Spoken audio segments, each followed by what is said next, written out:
What is up, everybody? Welcome back to yet another episode of the Camera Junkie live stream. This is episode 127.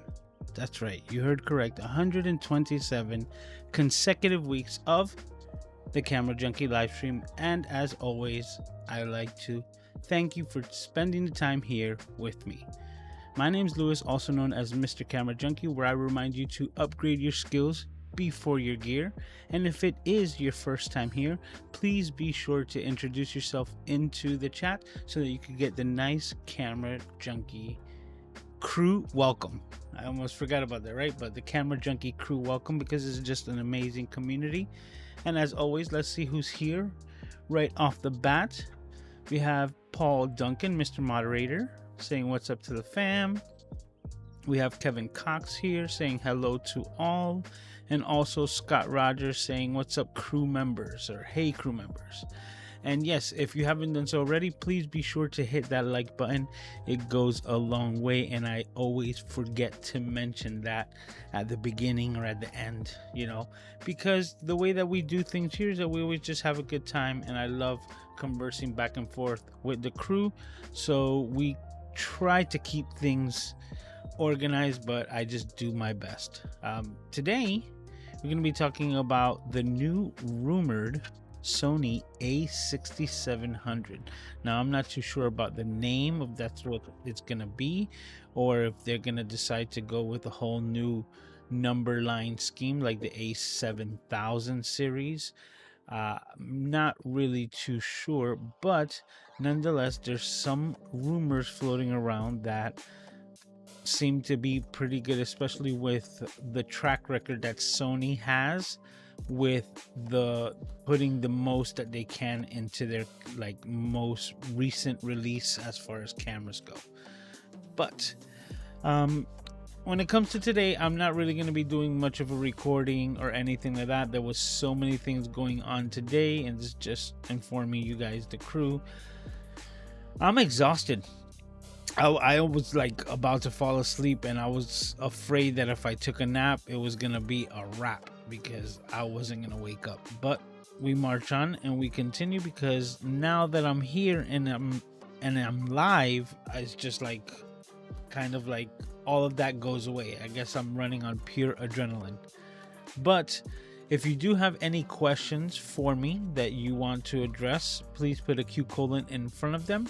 And this is just, you know, I'm going to go through the notes as far as what is said to be rumored on this camera and why we're kind of expecting this. Well, the first thing, that the reason why we're expecting is because DP Review, one of their final interviews, so to speak, is with the executives of Sony Alpha, or Sony's camera division, and they were the ones who were hinting that the new flagship APS-C camera was still yet to be announced, and that it would have their new 26 megapixel sensor that is found in the FX30.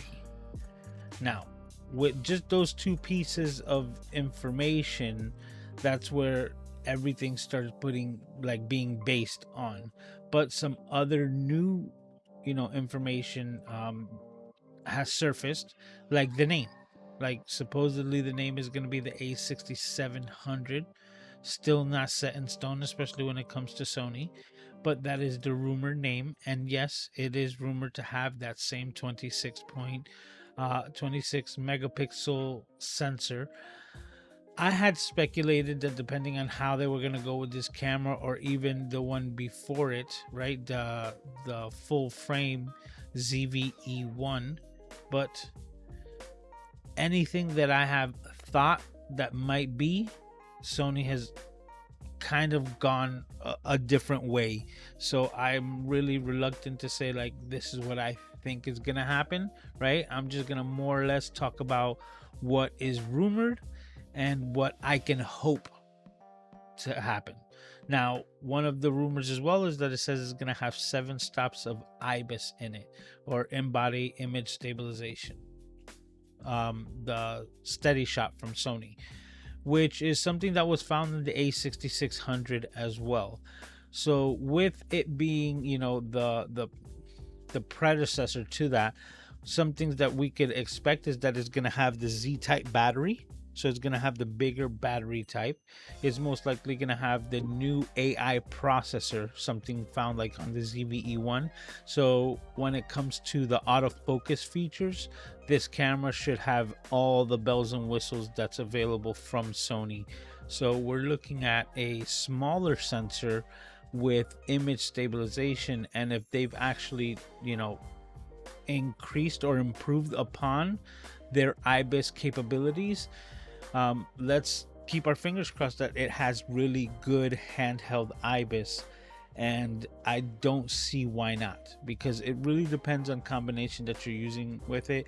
If you're just expecting the IBIS in the 7 stops in the steady shot to actually do all of your image stabilization, you might be a little disappointed. And I say that the same with the A6600.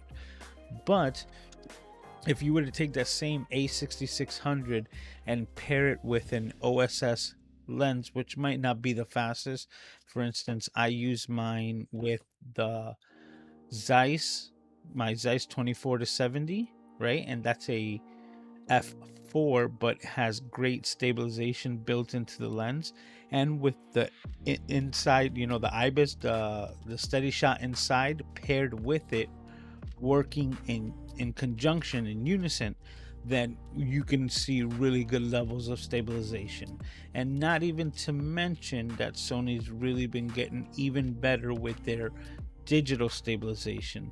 You know, I've been using it on the FX or the Sony ZV-1F, and it's really surprising because that camera is giving me more of a wider lens or field of view, and because of it, the crop that's added for that extra stabilization really doesn't hinder the camera as much as the previous versions of the ZV-1, etc.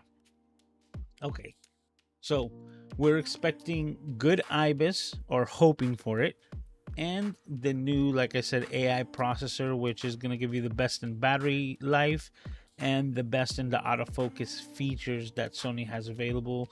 We're talking about subject tracking when it comes to body, whether they turn around, all of the animal detect, auto, planes, like everything that's been thrown in there.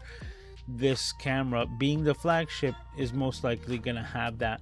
And when it comes to the software side, that's where I don't see Sony really like kind of like letting go on the gas. Really is dependent on the hardware that you have in hand, because even though that those features are really nice, I also don't expect them to be available on a, you know, entry level camera like the ZV-1F.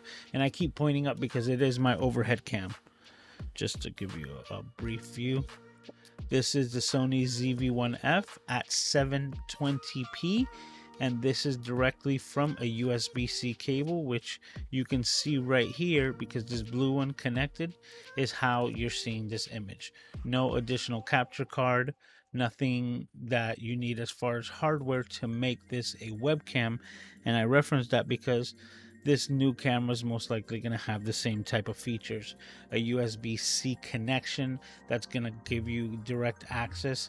And if it's anything like its, you know, bigger brother in the ZV-1F, right? The ZV-E1. Look at so many names. But the ZV-E1, their latest offering as far as cameras go, and that one can give you a connection up to 1080, I believe, as far as a webcam feature goes.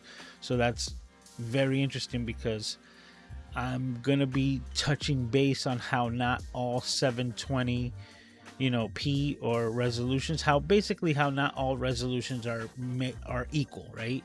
Not all resolutions are the same, because the 720p that you can get from a smartphone is not the same as that you can get directly from like a webcam on a MacBook Air, right? And then the same 720 that I can get from that ZV-1F, totally different quality, and they're all considered to be 720p. But not all resolutions are made equal. Another thing that this camera, the new A6700 camera, is rumored to have is the 4K 120. Now, 4K 120 is huge because that means that it's going to be recording 4K at 120 frames per second with audio. This isn't like an SNQ feature, and this really opens up the game when it comes to having, you know, the ability to do pretty much anything, especially when you can get slow motion 120 frames per second in 4K. That is going to be such amazing resolution, especially that we already know that Sony has already been applying their 10-bit codec to a lot of these cameras, and I don't see why this one, being the flagship once again, would be any different. So we're going to be looking at a 10-bit color space, most likely S-Log 2 10-bit 422 at 120 frames in 4K, and it's saying that it's going to have a 1.19 or 1.2 crop into it, meaning that if it is a little wide, it is going to crop in a bit, almost like if you were using the active steady shot in the Sony cameras. I still say like that's absolutely worth it. Like, now the last thing is that we haven't really gotten a rumored price on what we should expect this camera to be, but I wouldn't doubt that it would be around maybe $1,500-$1,600, right around there. I would say more towards the $1,600 because it would be just underneath their entry-level full frame camera, which is the Sony A7C. And right, is it the C?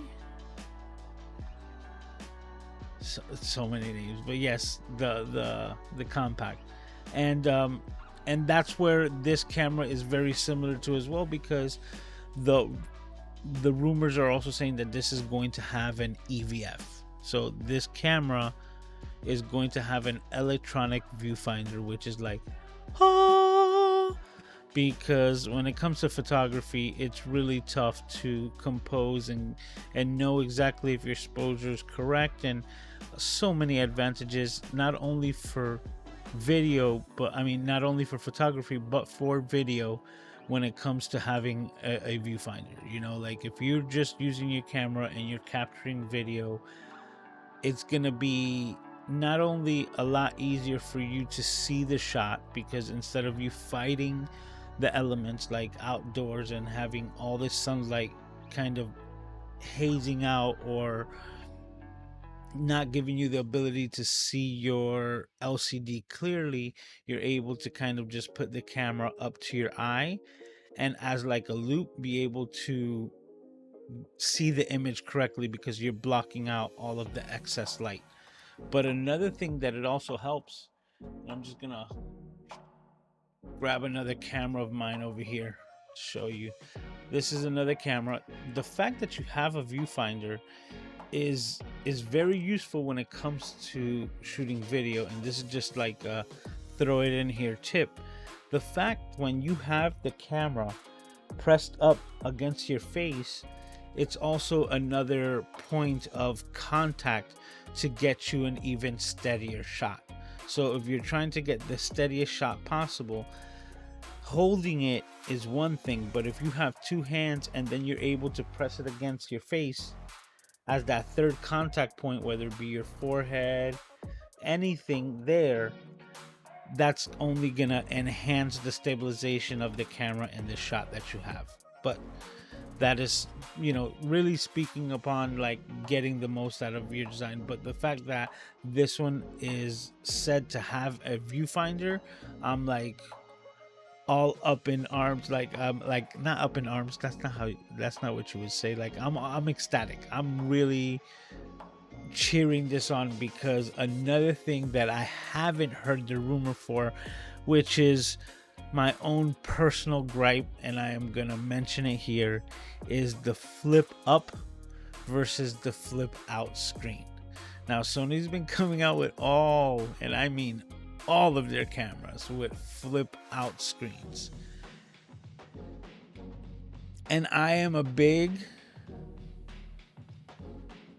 admirer of the flip up screen. I really do like it, and I really think like the cameras that would have benefited the most out of that would have been like the ZV series, for example. They're doing really well with these 3 capsule directional microphones on top of these cameras. So the ZV-E1, the ZV-1F that I have, the ZV-1, they all have this same similar 3 capsule microphone. Oh, and the ZV-E10 as well, that you kind of don't need to carry around another microphone. So now if you don't need to add another microphone to it, and the onboard microphone is good, then that would be like the ideal case scenario for a flip up screen, meaning that you can keep things even more compact, more vertical, and the microphone is no longer going to obstruct the LCD so that you can see yourself. But this camera, as of yet, has not been announced as what type of LCD flippy typey it's gonna have, and I'm just praying, right? I'm hoping that it's gonna have one of 2 things: that it's gonna stick with the flip up screen like the A6600 has and all of the previous series. If they do change the name and go to the A7000, I'm hoping, wishing, praying that they can come out with a LCD similar to the R5. So now this is bringing it completely out of left field, and this is just like, this is the wish list, right? If it's not gonna have a flip up screen, don't just give it a flip out screen. If Sony, this camera's already in the works. I can't ask for something now and ask for it to be changed at the last minute, but I hope that they come out with something similar like the LCD system that they have with the Sony A7R5, which is going to give you kind of like the best of both worlds. For photographers, is going to give you that like standard, well, here, let me show you like this, standard flip out screen or flip down screen, because these are the best when it comes to like waist level shots, so on and so forth, this type of screen. And if it is to actually flip forward as well, to have that ability like the A7R5 does. And that's kind of like my wish list. They're basically saying that the camera is gonna be a bit bigger than the A6600, apparently like 3 millimeters deeper or thicker, and then 4 millimeters taller. I really don't know if those dimensions fit exactly like the body of the A7C, which is a lot more similar to what we have in the ZV-E1 that was just released or just announced, because I still don't think they've shipped those cameras yet. So with that, that's basically what we have so far. I wish there was more information, but it looks like, Sony is, at the end of the day, they're the ones who are releasing as much or as little information as they want about this. And this is what we've been given as far as like the hype train goes. A6700, 26 megapixels, 7 IBIS or 7 stops of embodied image stabilization, new AI processor, and 4K 120 with a 1.19 crop. Yep, EVF, and my hopes that we get an amazing LCD flip system. 26 megapixels, so we're probably going to be looking at like a 7K downscaling to 4K. And this thing is going to be an amazing camera, because I'll tell you the truth, I am really shocked with how well the Sony ZV-1F works. Now, some of you might already know I started another like channel where I'm just doing my car stuff, and I'm actually kind of running an experiment as well to only use the ZV-1F for the content on that channel, to make it as easy as possible for me to just try to put something else out there. It's a channel that's based around me restoring and rebuilding my car, and that's where I'm just like, it's something that's necessary. I need to do these things to my car, and now I'm doing it in a new, more exciting manner by documenting my experiences and the progression of the restoration of that vehicle. So with that is where I'm really noticing the experience of this camera. And even though a lot of people dogged on it, and people dogged on it even before they used it, basically is saying that, you know, because it doesn't have that phase detect autofocus, and that it's using a contrast based autofocus system, that it's like, why go backwards? You understand? Like, how would they? Well, it's been talked negatively from a lot of different angles, and that's without it being used in the real world. And what I can say, and this might be a hot take, is that first of all, the camera is a lot better than what you would expect, and second, if Panasonic were to have this level of hypothetically bad autofocus on phase detect for years, nobody would be complaining about Panasonic cameras until, you know, their latest iteration of Lumix cameras.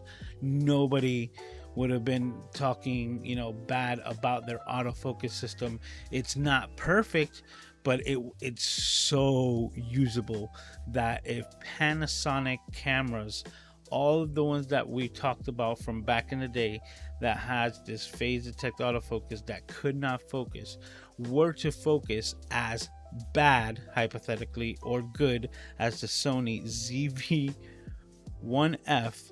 nobody would have ever complained about Panasonic cameras in the first place, because it's hard for me to find the faults in this little piece of hardware, and because it's so light and compact, really makes it a lot easier to just grab it and use it. And that's like one of the reasons why I still love this older camera as well. This is the Sony NEX6, and it's super thin for photography only. Like, this is just a go-to because it's got an amazing viewfinder, like really good viewfinder. So to use it and have fun with it, just shoot photos, it's amazing. I believe, what did it say, a 64 gigabyte card? Yeah, look, 64 gigabyte memory card that I have in it. And you know, even though you can record video, if you do video, it will do fine. Like, for video, the only thing it will not do fine is audio, right? It has no way for you to add good audio to this. But if you're gonna use it as like a, you know, B-roll machine, a second camera, and that the audio, or have a different audio recording system, like the Rode wireless go-tos where they record themselves, so you can just have the microphone record and synchronize it afterwards. This older camera that I believe sells for under $200 right now on eBay is very adequate for photography, and you can get by with video because it does 1080. So you can shoot 1080 video and you'd be surprised with the results. I need to get myself one of those recorders just to put that to the proof. I actually, you know what? I would have to check, because I've done so many things, and this is just sharing with you guys, that I believe I made a video.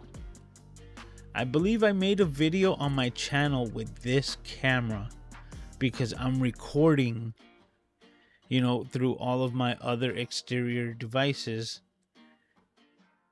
and I didn't tell anyone to test to see if anyone would notice a difference at all. And I don't think, well, I know nobody ever mentioned it, but I don't even think that I remember which video I did it on.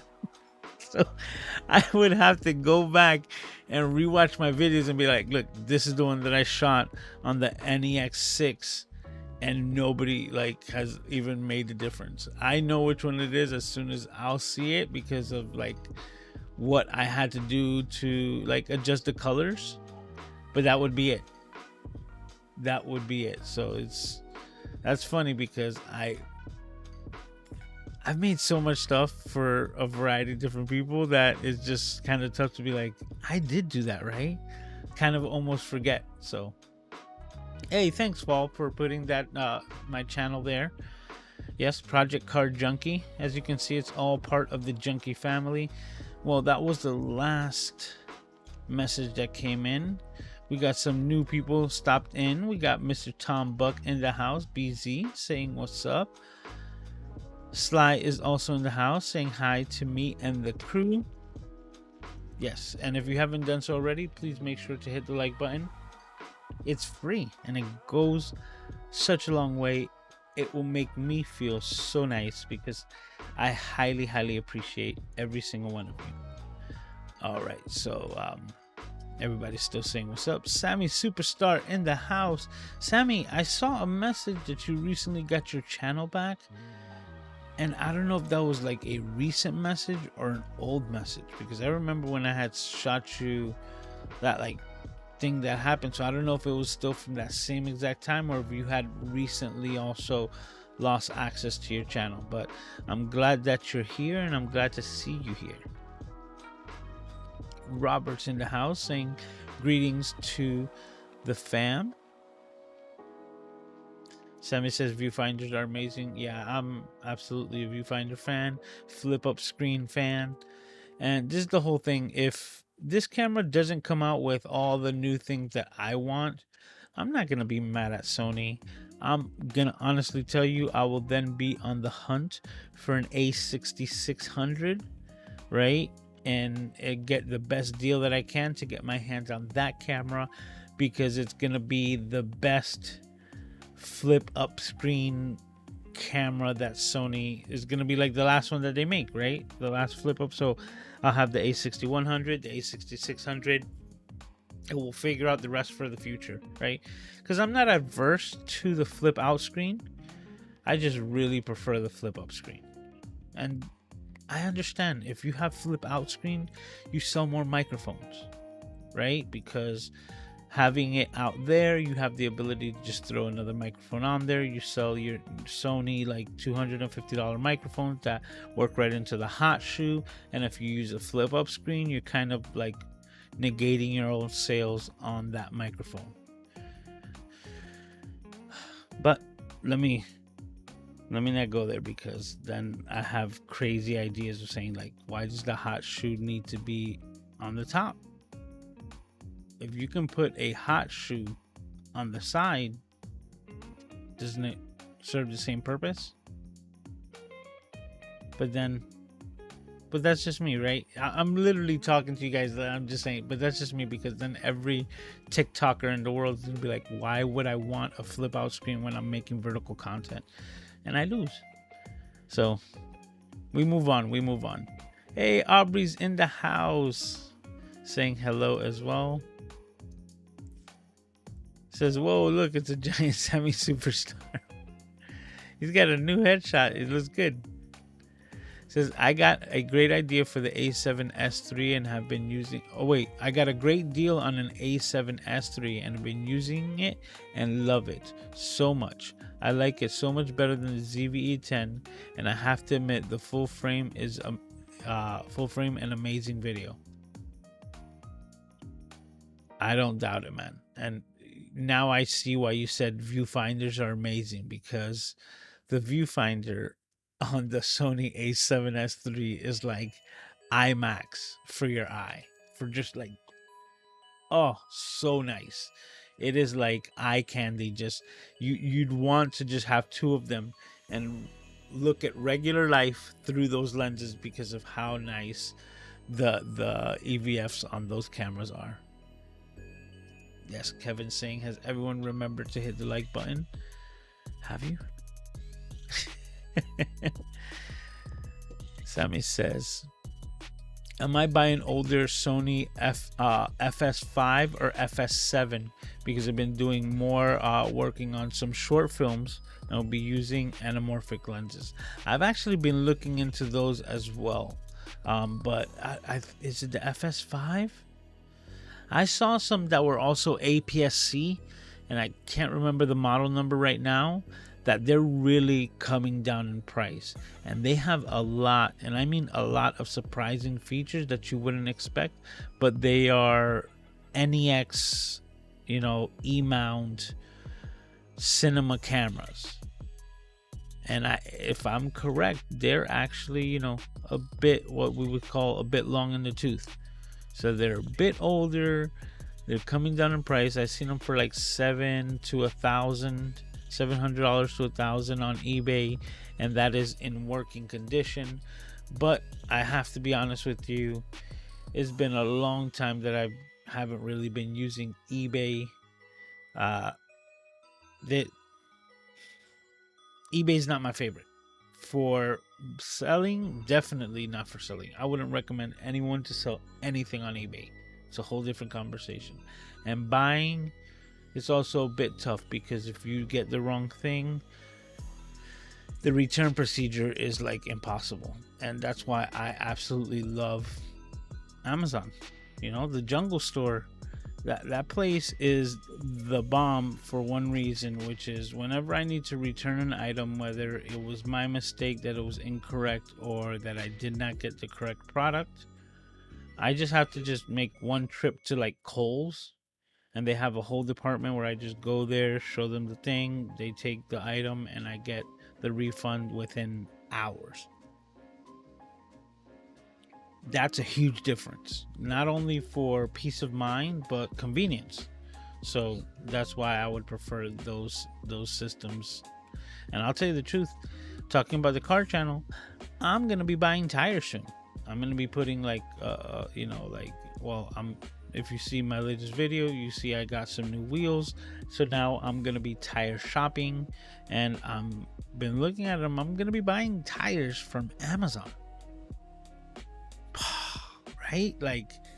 And I've been doing reviews and everything, how the world has changed, from like TireRack.com and so many different outlets that are available online, that now is just even commonplace, where I can get a good deal on decent tires, and I don't have to leave the comfort of my home. They're gonna be delivered here. Robert says, bigger can be better for computers' power and cooling capabilities. Yeah, especially with the smaller sensor, but that's also what I'm hoping with the IBIS, right? That I'm hoping that kind of like the Panasonic cameras that, like the GH5s and things like that they've had pretty much like gimbal-like stabilization, because they've had such a big camera body to stabilize such a small sensor. So even if you have big jitters or big shifts within your camera, it has more room to actually move around comparative to the full frame sensor. Also the inertia, right? The bigger the sensor is, the more it has to put force to move it, and the smaller and lighter it is, the more nimble it can be. Yes, Sammy was asking for the new channel, and that's when Paul said that he would find it. Thank you, guys. Thank you. Yeah, I appreciate you guys. I tried to keep it separate, right? And if you guys are interested in car stuff, more than anything, but then also to let you know, here's another bit of information for us, the camera junkies, who actually saw last week's episode about Opus clips.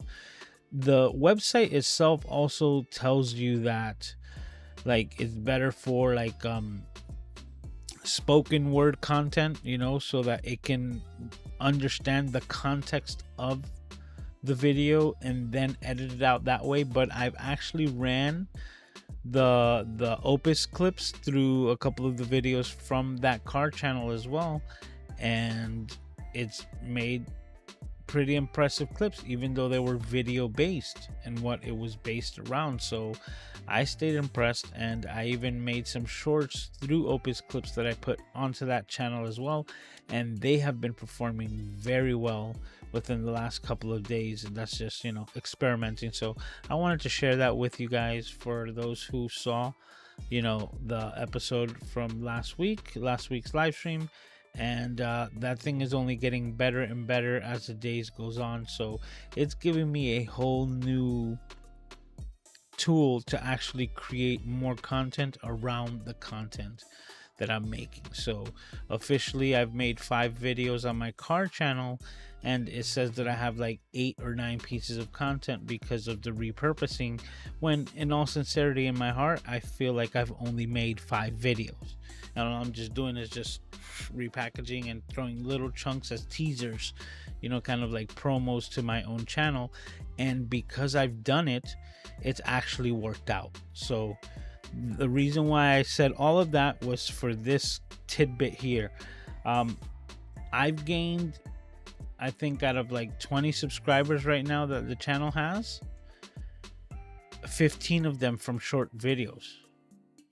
And it's not because that's what's driving my channel, but as an advertisement that people first saw the short form video that has been moving pretty well, and then they recognize that the channel and what it's based around, and boom, there you go, they make the link and now they're subscribed. So my first short that I put out there that took off, I think it was just yesterday or the day before,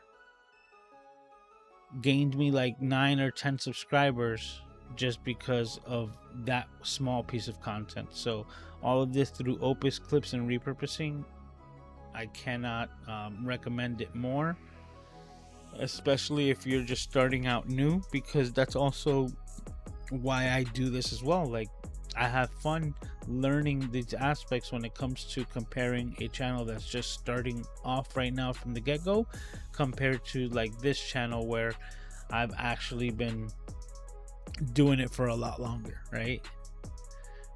A bit more established.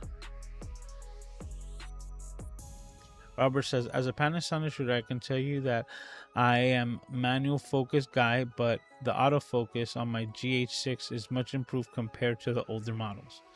I wouldn't doubt it, but it still wasn't like Sony good. And that's what I'll tell you, like this one, the only thing is, like, if you were to take any of the newer cameras and put them on the slow settings, that's kind of how I feel that this one works. And that's how I actually would shoot, because I don't like the super fast transitions. I think those are the ones that make them jarring, right? That you could really notice it and make the pulsing happen like really bad if it misses focus.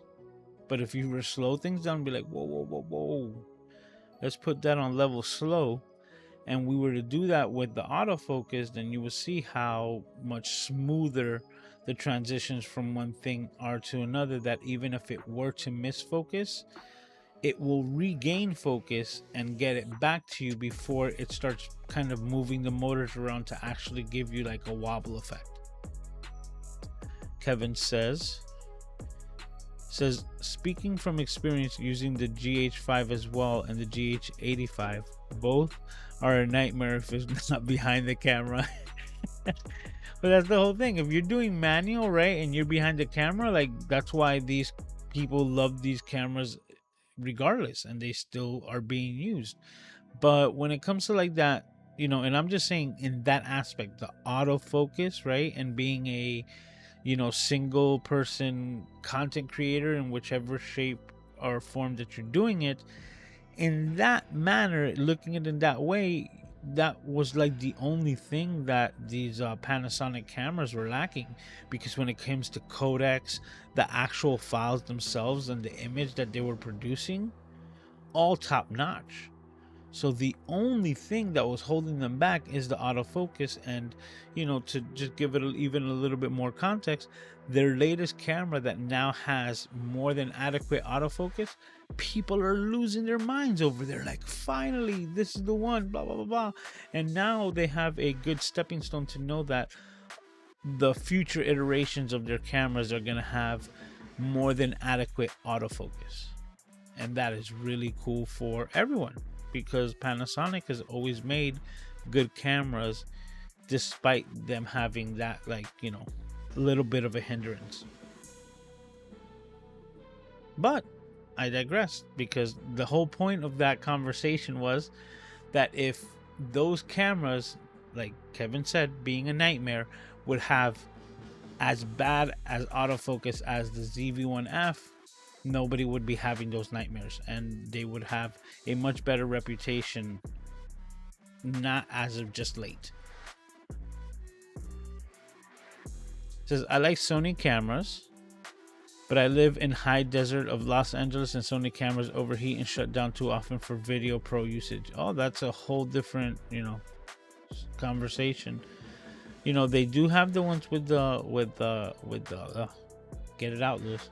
They have the ones like the FX30 and the FX3 that have the fans built in, and that's gonna pretty much work no matter where. But like I said, it all depends. Most times people are complaining about the color science, right? Like that they have the green hues, which I tend to notice myself in the Sony cameras. But there is a hidden secret when it comes to Sony cameras to get better colors. And I mean, there's better colors right off the bat. So you know what? Let me see if I can demonstrate this with my FX or with my NEX6. I'm going to go to my overhead camera. Okay, so let's see this. We're right here. I'm going to open up my menu. Let me see. White balance. Yes. Okay, so we're working with auto white balance, right?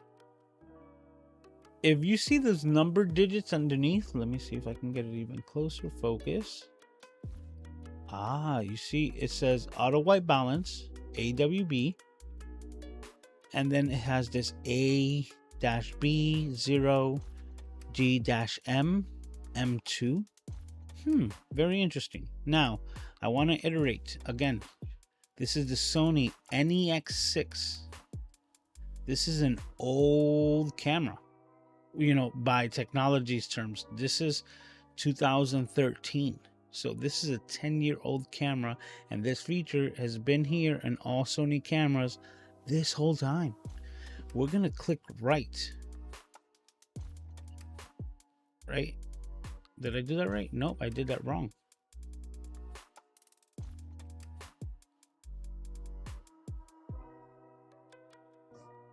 Oh, okay. It's down at the bottom. I missed it on this one here.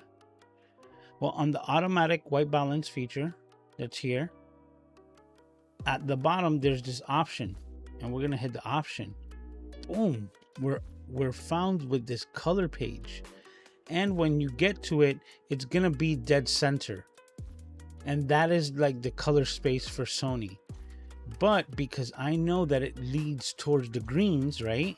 And the greens, as you can see, is in the upper left hand corner of this color spectrum.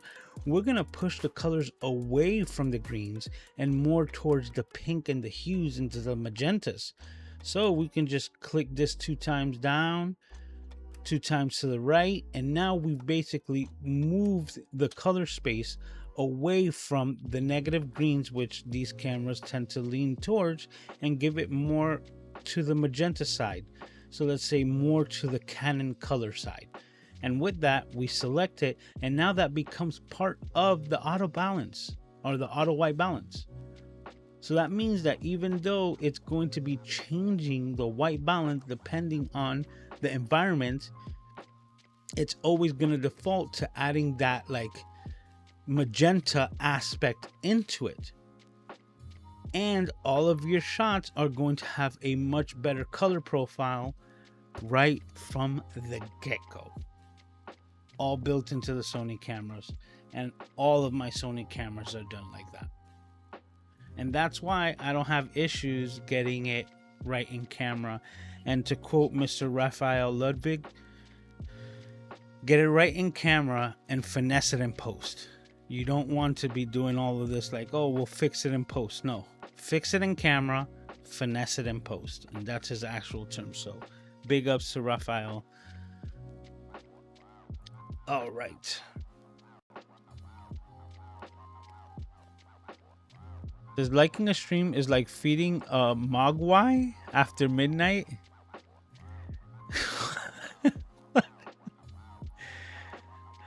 It says it unleashes creative chaos. That's funny. Did I even say that right? Mogwai? And I'm trying to say, is that from the Gremlins? Let me know if I got that right, because I remember Elmo. No, was that his name? No, Elmo was the one from Sesame Street. Gizmo. Gizmo was the little thing, but I don't remember if that's what they were called before they turned into Gremlins. All right, Sammy says, it just happened like a week ago. Okay, so he was referring to that. Well, I'm glad to have you back. You understand? And it sucks that you had to like go through that stress, but I'm glad that everything's resolved now. Says, I absolutely love your new sayings. All right, I don't even remember which one I said, but you'll remind me. I know you will.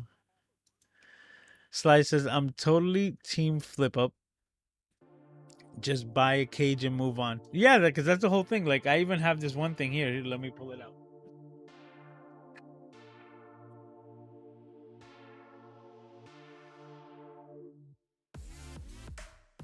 This was the first thing that I got for my A6100. Now, as you can see there, it's just basically a clip with a little lanyard. So this would go into the right side where my finger trigger is. So to speak, if this is the camera on the A6100, it would just hook up right here so that it would move the hot shoe and allow the flip up, and then the microphone goes on the right hand side. And then when I would use it recording myself, the microphone sits on my left hand. I would see the viewfinder and record myself. Love it. And I still do. I think it's the more convenient, right? Instead of it being wider. And the last thing that I've always mentioned is that I think it's safer for the camera. There are so many repairs for broken flip out LCDs, flippy screens for all the manufacturers.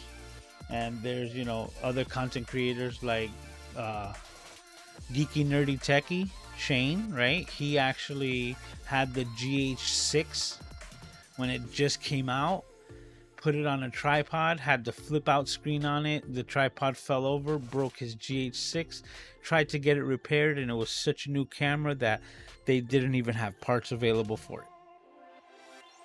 It's like, so now you spent all this money on a brand new camera that you cannot use because you cannot use it because it's broke. And now that that's broke, like the rest of the features and the cycling of electricity is not happening because you're missing such a huge part. And that really did suck, but those are part of the things that happen. Another one that I mentioned to you, Matty Hapoya, right? Matty Haponi boy, that man like broke his Canon camera, I think it was the R even, just in his front seat because he put it there to record himself, and when he accelerated a bit too hard, the LCD took the crack and that was it, right? Peter Lindgren has his Sony A7S III with the flip out screen, and he made an entire video on what he had to do and how he repaired his flip out screen from it just jiggling too much and so much. I can't tell you that the metal structures on both of my Sony A6100s are freaking perfect.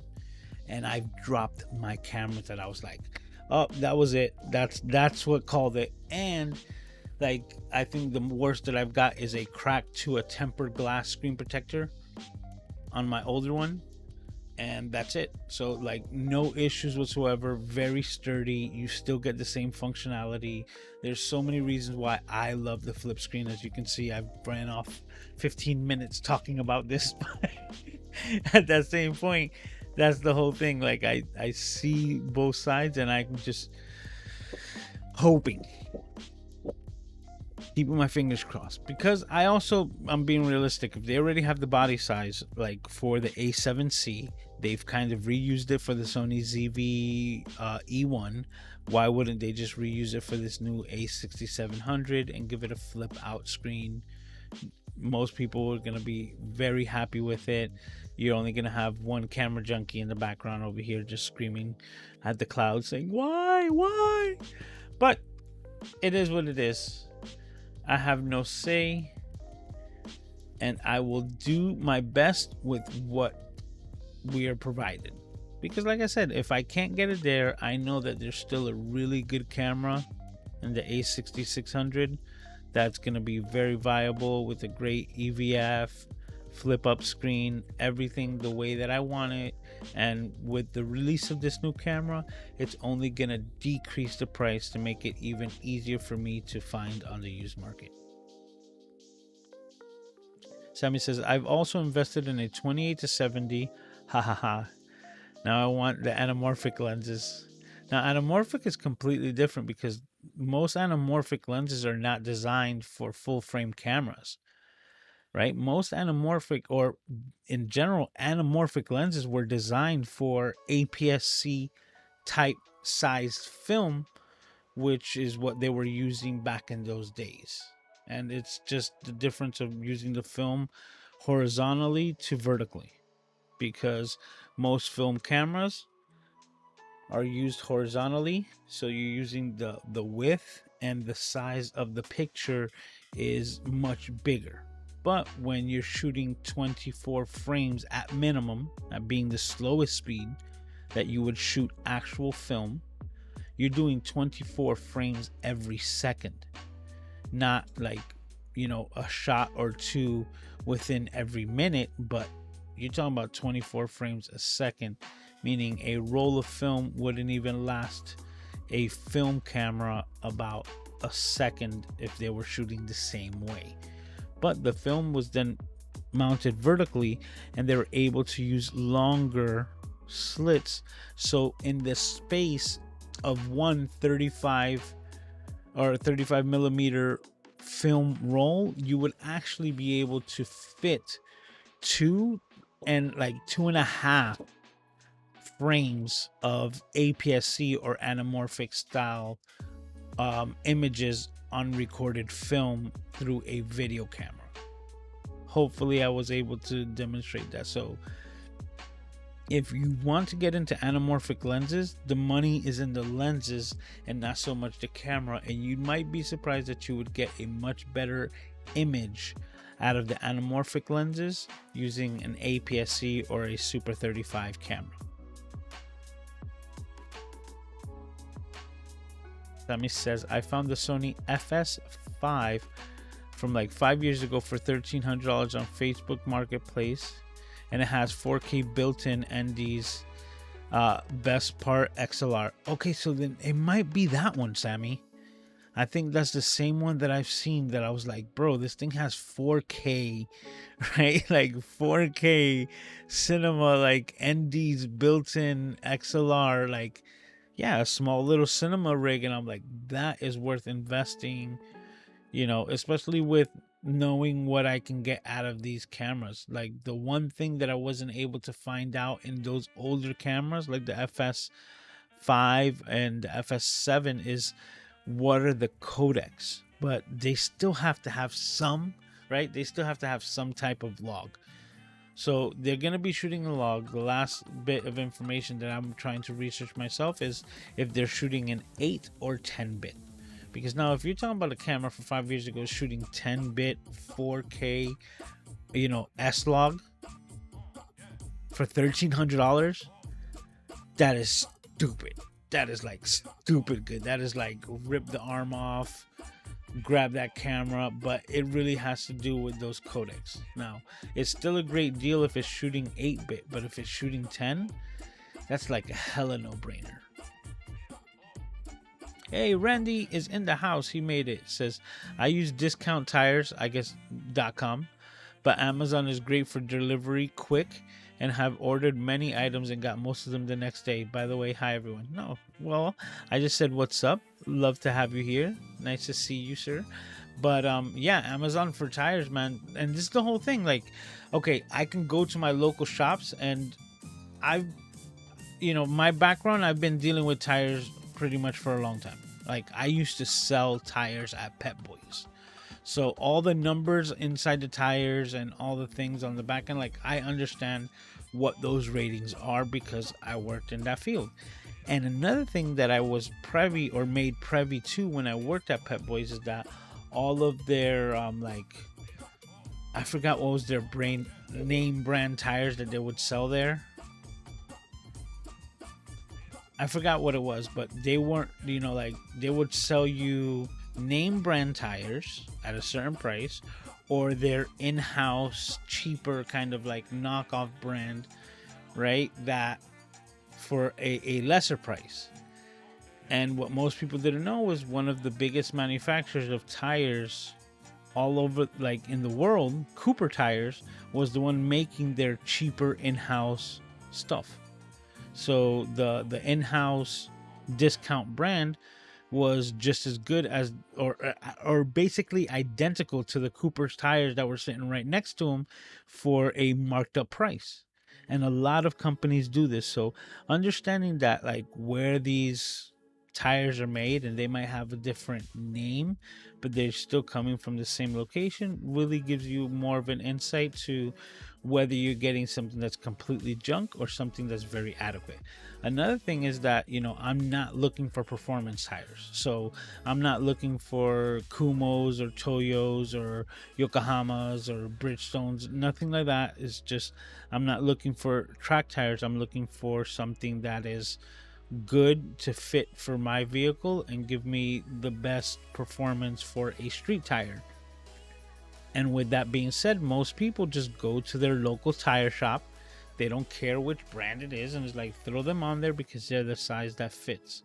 And I didn't even do that. I went and I actually researched the tires, and the ones that I'm looking at are the Foursome Henna. And those are actually, you can find them at Walmart, which is very interesting, right? But then seeing them on TireRack.com, DiscountTires.com, I think SimpleTire.com as well. Quite a few places, just because I went to do the research, and they all have like a 4.5 out of 5 stars, because the one thing that most people complain about is that they said that they don't last too long. But they're rated for 40,000 miles, which I would make sense, especially for the compounds and things like that. But that's really getting nerdy in there. Most tires, you're looking at like 60 to 80, depending if they are like a, all-weather, multi-purpose kind of basic tire. This one is a step up from it. And because I got the new wheels, the tires that I'm getting now because of the new wheels end up being cheaper than the one that I was gonna need for the car in the first place. So it's like a win-win.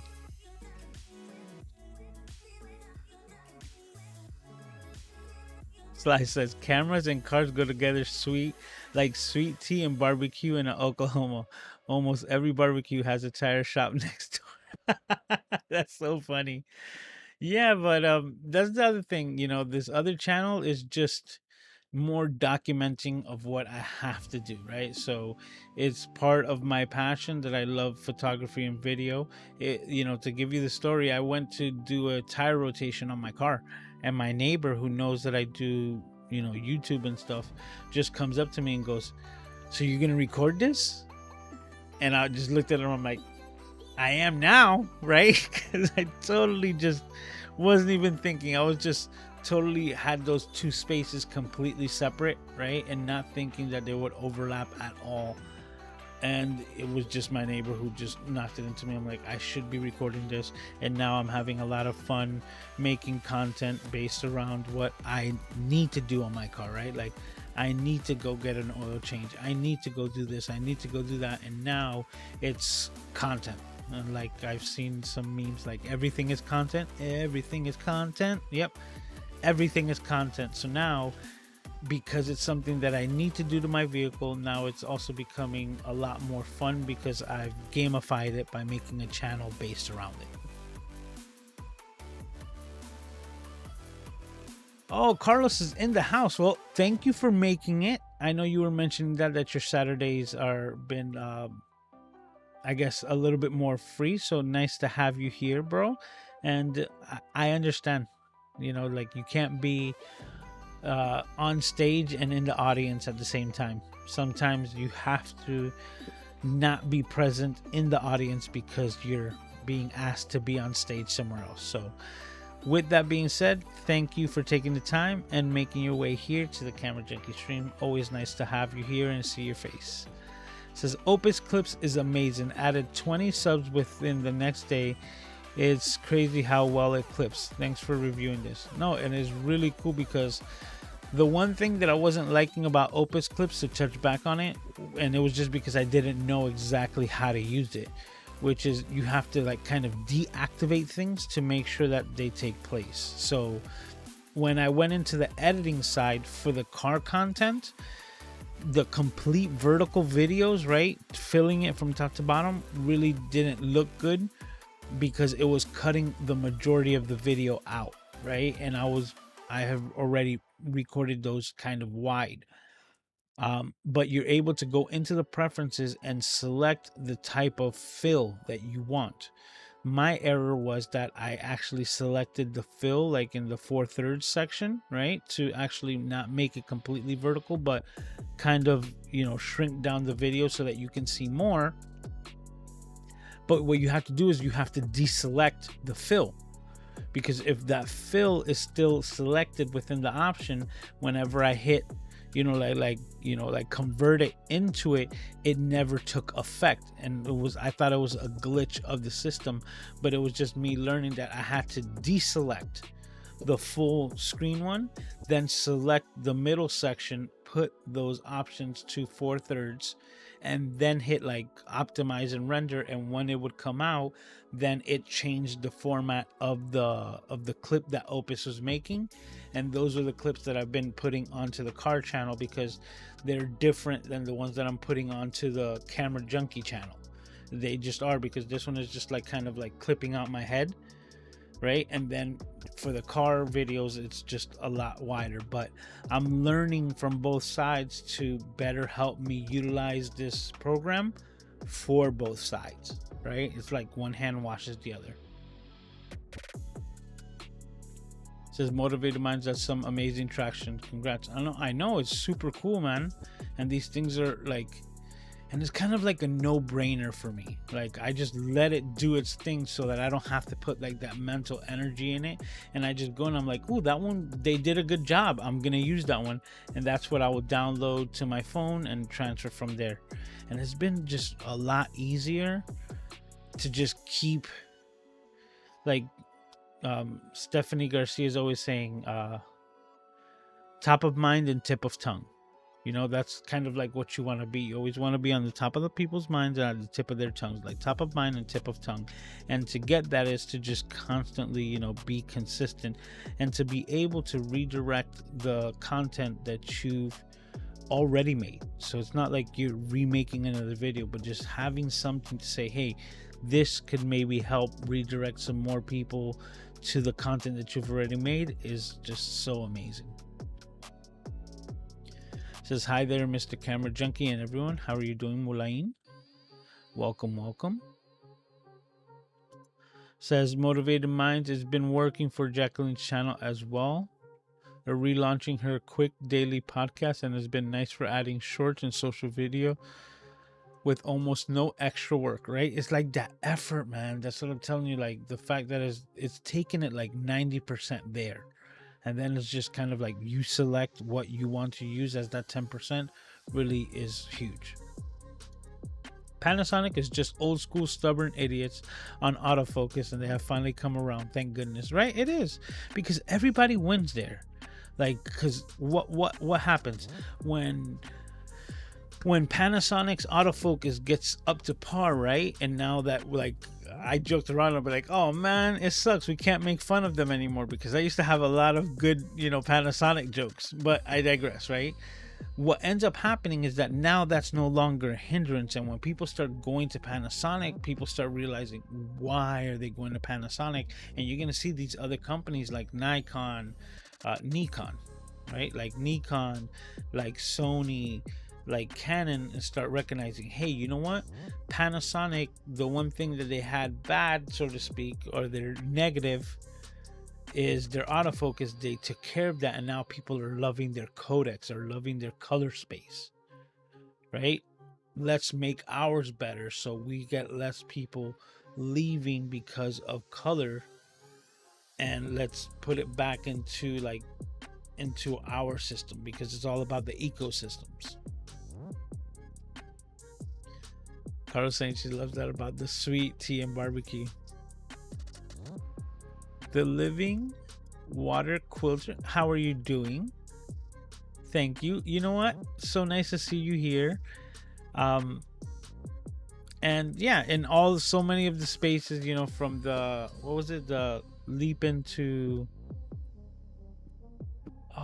I was gonna say live streaming, but no, the leap into live selling course, that was the last time that I saw you. And the fact, you know, meeting you at People of Video, super nice to have you here on the Camera Junkie live stream.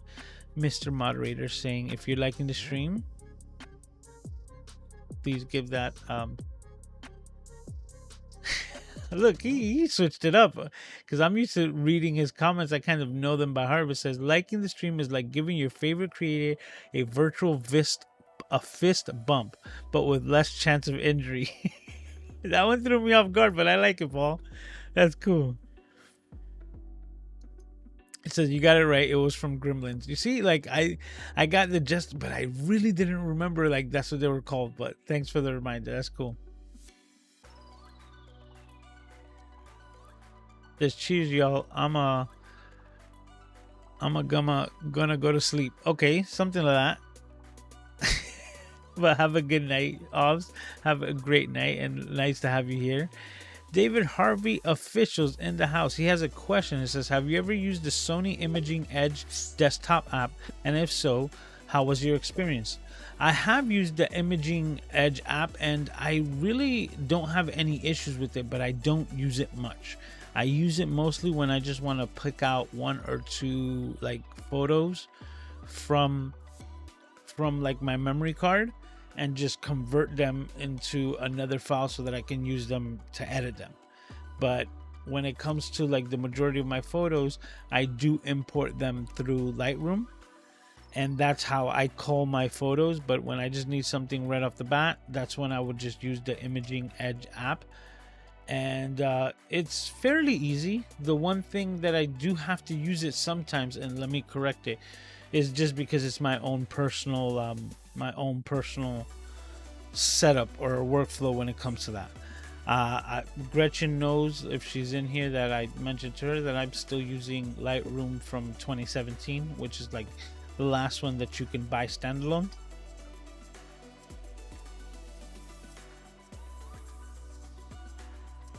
I am the resistance, right? Like, I'm one of the few that did not go into the subscription model because I didn't need it, and still till today didn't need it. When I moved over from Canon to Sony was when it became the most difficult for me, because the newer codecs of AWR files, or the raw files from Sony, were not being read by Lightroom, and that's why you needed to update. I'm like, you literally need to pay all this money for a codec like update, because that's basically the only thing that my Lightroom would not take my newer Sony camera files from, like my A6100 and something newer, directly from it. So I would use the Imaging Edge app to convert them to a TIFF or something else, and once they're converted, then I would put them into the Lightroom, and that's how that would be my workflow. When it comes to video files, I edit on Final Cut Pro, so I throw my card right into my card reader while I'm in Final Cut Pro, and it just pops up. It sees everything, downloads the files, and I don't even have to worry about it. So the Imaging Edge app on the desktop, very light use for just extracting or converting those files over so that I can use them with Lightroom. And then besides that, I can just give you a little hint on the Catalyst browse side. that I have had issues working or getting to understand the Catalyst browse when it comes to videos. So that being a completely different application, but in the same, Sony creative space, that one I didn't find to be the most intuitive and gave me a bit of issues. And that's the best that I can tell you about my experience. Hopefully that helps. All right, so everybody's saying bye to Aubrey because she's gonna go to sleep. The visual IDA's saying hi to everyone.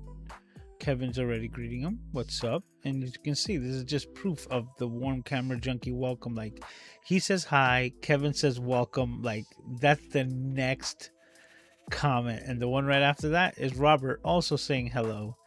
And he's saying thanks, I guess, to everyone. And Gretchen is here, so she heard me reference that. How are you doing, Gretchen? Okay, so we're here. I really didn't set up a cities god. That was me being tired. Like, so that's just that. I'm just gonna get through these messages and we're gonna be closing it out for today. If you do have any last minute questions, please put them in there now, so that I make sure that I go through all of them before we close things out. Put a Q colon so that I do not miss it. All right. Paul says, Gretchen, it seems like I haven't seen you what seems like a couple of hours. And she goes, I know, Paul, I was feeling left out and rejected. That's so funny. It's never.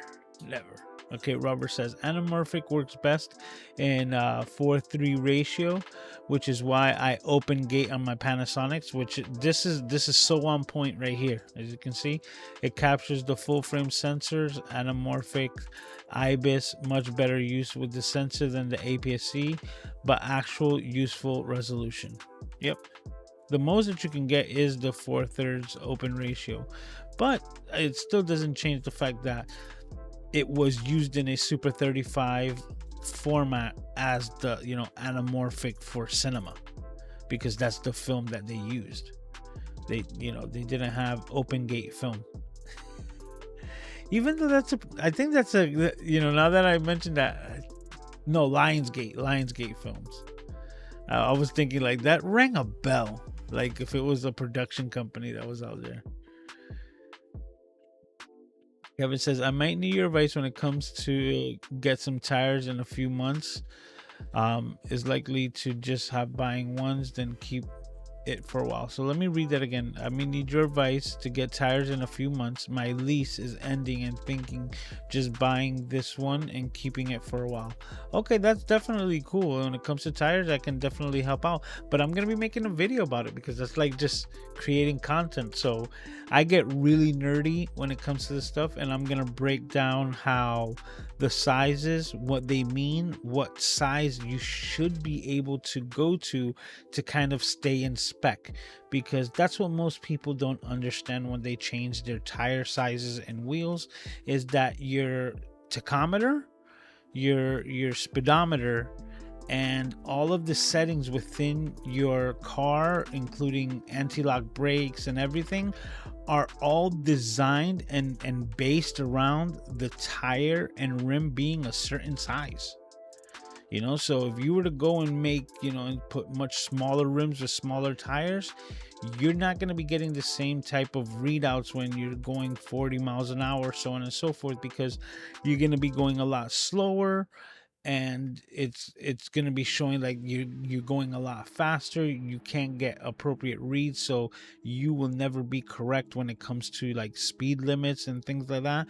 You can actually over exert your engine if you're doing way too many RPMs, and then it also reverses if you get sizes that are too big, where you're actually causing the engine to create more inertia to push those wheels over, and the simple fact that it just makes it completely different when it comes to your gas mileage and how everything gets, you know, recorded. And that has to do with these super highly sophisticated computers understanding air to fuel ratio and changing them on the fly.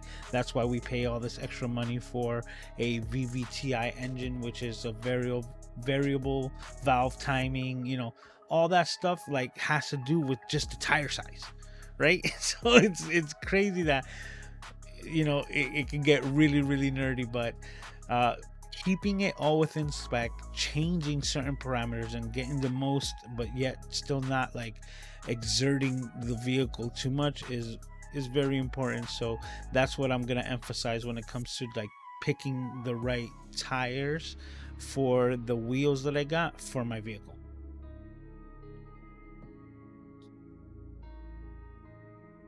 Still waiting for your beard care channel, Lewis. You know what? That's so funny because those of you who know that Dancy Bearded is out there, and that's my dude. So I'm in his live streams most Monday nights, even though this year's been tough. But Dancy Bearded is a channel that I recommend you go check it out. He's got a massive beard and he does much better in maintaining it. I'll tell you the truth, most of my beard, and I appreciate that you think it looks good, but has to do with laziness. This is a lot to do with I don't want to shave. Like no shave November turned into can't decide December to just a phase January to what the fuck February. like I just stopped shaving from November and it just kept rolling. So that's my story and I'm sticking to it.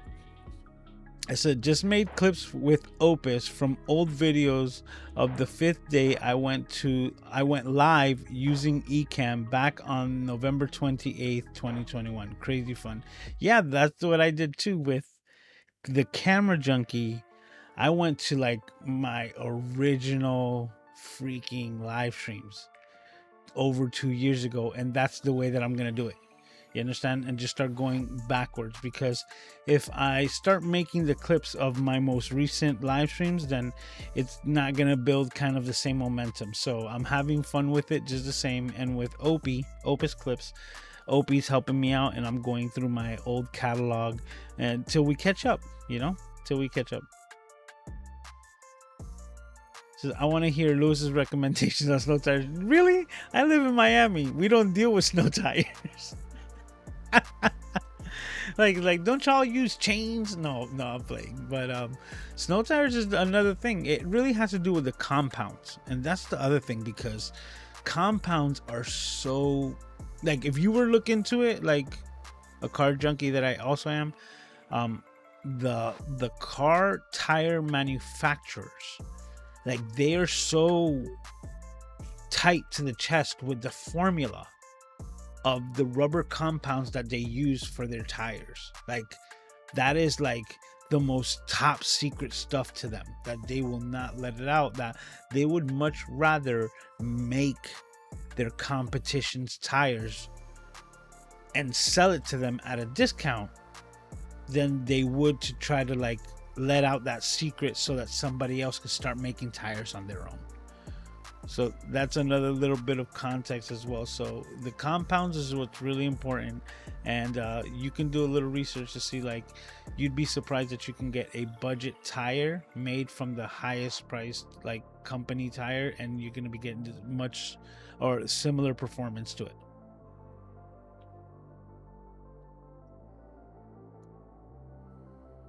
You see, like Kevin said, is like, does he know about that stuff? Like, I no, not over here, right? Like, everyone's talking about like, oh, like up north and dealing with rust because of salt on the roads, and I'm like, that's gotta suck, because we just deal with like rusty stuff because of the salt in the air if you're very close to the beach. But we definitely don't deal with rust the way that the northerners do when it comes to like the undercarriage and the underbodies of their vehicles. Very different. Jeremy's in the house saying, all right, Saturday, everyone. Special shout out to Paul and Lewis. How are you doing, Rainy? Welcome. So let's find out, Kevin. Well, you just did. Don't know much about snow tires, except the patterns are very interesting. Get the ones with the most little cuts in them, right? The most the most grooves in them, because you're trying to go. It's almost like if I were to be in South Florida and I were to get slick tires, right? That's not ideal for the conditions. So because the snow and the streets are already icy, that kind of like equates to already having the slick tires. So you're gonna need something that's like very groovy, very porous, good compound to be like the best snow tires. That's what I would guess. All right, so everybody's just saying hi to each other, saying hi to Rainy, Mr. Rainy Cajun. Gretchen also says, yes, I use chains, but also have studs in the tires in the winters. Oh, that's right. They have those studded tires, but that's more for ice, right? Now that I think about it, like those studded tires, like, is that just used anywhere? Like you would use studded tires over there in Washington? Because I was thinking that was more like Alaska and like frozen terrain where like you're probably driving a car over a lake, you know, so you need the studs to dig into the ice. Oh, okay, I missed this, but anyways, I'm gonna let that one go. Paul says, I still want to make a comment. Says snow in Miami might convince someone of global warming. Well, now I get the comment that Paul was talking about. The snow in Miami is very different than the one that you see anywhere else. Let's just say that. Ask Doc Rock about it. Oh, we're all laughing about this in the chat. Okay, says he would need a boat before snow tires. Absolutely. Says they use them up there in Seattle. Okay, so look, they do use them up in Seattle, says Jeremy. That they use them up here, and I'm guessing those are the studded tires. But everyone, this is fun. Thank you for like indulging with me on all the car, you know, enthusiasm content.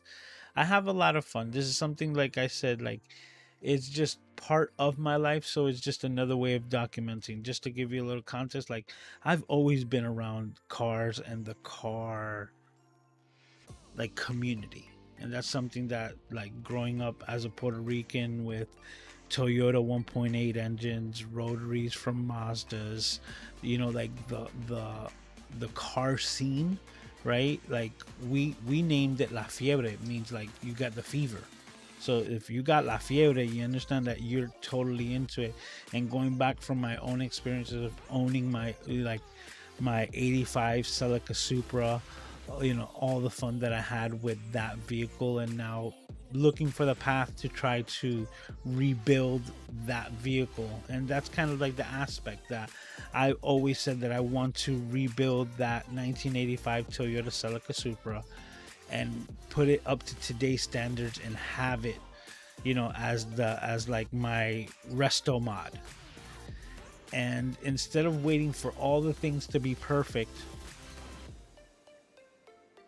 and then try to do it, I said, might as well do the repairs and the maintenance that I have to do with my car now and document it as a proof of concept to show that these are things that I'm very much capable of.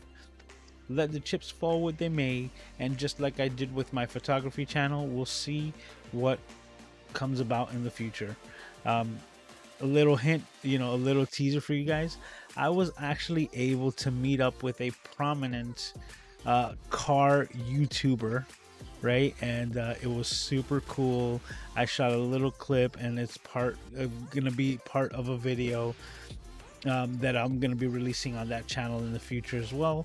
And all of that happened because I happened to just get off my ass one day and decided to make things happen instead of just wait for them to happen. So with that being said, I hope that inspires you to just do the same. Get off your tuchus and go out and make things happen. Make the most of your everyday, because time is our most precious commodity. And with that, I always thank you all for taking the time and hanging out with me here on the Camera Junkie live stream. As always, take care of yourselves and each other. I love you all, and I can't wait to see all of your smiling faces right here as we do it all over again on the Camera Junkie live stream every Saturday night, 10 p.m. Eastern Standard Time on the Camera Junkie YouTube channel. Thank you, and with my Puerto Rican goodbyes, I will see you all next week. Take it easy. Talk to you.